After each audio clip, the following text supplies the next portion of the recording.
A situation when we have neither the parliament, which normally should have acted on the proposals from the Constitutional Court, nor the government have acted. So there is high risk. A high risk is that everybody walks free. Do we want that? What is going to be the impact of such inertia?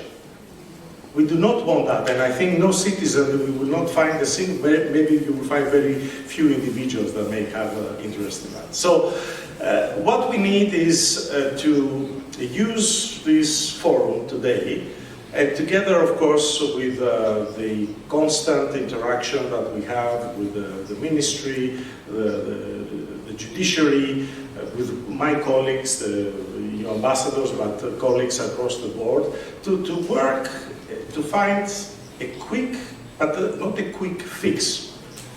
We need to ensure that on the one hand, the Constitution and the laws of this country are followed, and that we do not come in a vacuum, a legal vacuum, where in an absence of the right legislative procedure, the criminal code or the amendments there are annulled.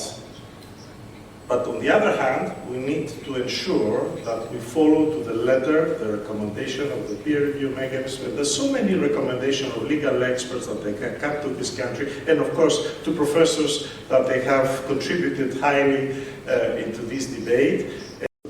И на некој начин уставно недисциплинираните државни органи, кои неспорно дека ги имаме.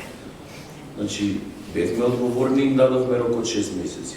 Тој рок го продолживме за уште неколку месеци. Конечно, по парламентот стигна, односно, на некој начин парламентот постапи во согласност со нашата одлука.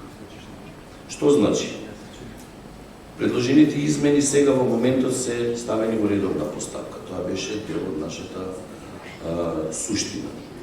Ние ќе треба да слушнеме експертска, стручна дебата, треба да видиме пратениците дали повторно ќе штитат некого или ќе го артикулираат интересот на собствените граѓани. Да почнуваме. Добар ден на сите. Благодарам што денеска сте со нас.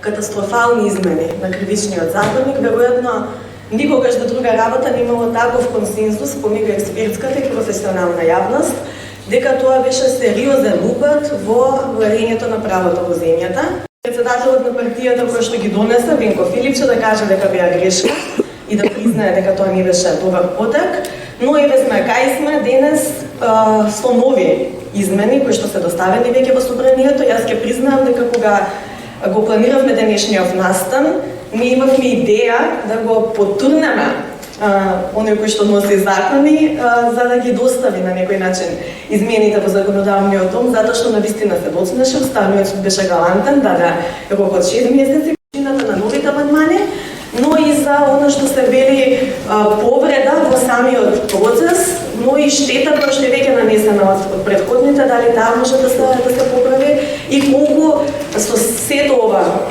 што се случи е загрозена нашата европска перспектива. Сега, сгрешивте ли што дадовте толку простор и мислите ли дека можеби требавте да бидете поостри?